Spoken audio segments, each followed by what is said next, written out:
Gibuksan na ang Cebu City Sports Center kung 𝗖𝗎 human sa kapin usa ka tuig nga pagpa-renovate niini. Gitambungan sa mga batanong atleta sa Palarong Pambansa ang ceremonial reopening sa Sports Center adlong Huwebes, Hunyo 27. Ang sports facilities sa 𝗖𝗎 magamit lang usa alang sa mga atleta aron sila makabansay-bansay ug diha pa kinibuksan alang sa publiko inighuman sa palaro. Gisugdan ang inauguration sa usa ka Santos nga misa ug pagblessing sa oval track. Gipanguluhan ni Acting Cebu City Mayor 𝗵𝗵 ang opening ceremony kauban ang organizing committee sa DepEd ug Cebu City Sports Commission.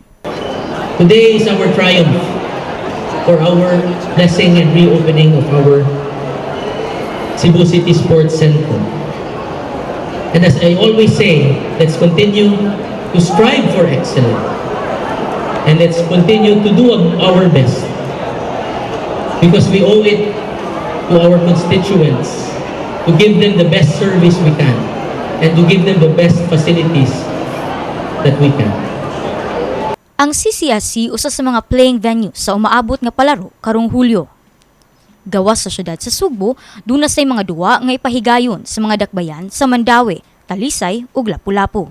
Gipangandaman usab sa dakbayan ang 20 ka billeting quarters alang sa hingpit 12,000 delegates nga gikan sa 17 ka rehiyon sa nasud. Magtapok usab ang mga atleta dinhi sa bag-ong gibuksan nga Cebu City Sports Center karong Hulyo 9 alang sa opening ceremony sa Palarong Pambansa 2024. Kini si Sharmaine Regalado, CNU Communication Intern, alang sa MyTV Cebu.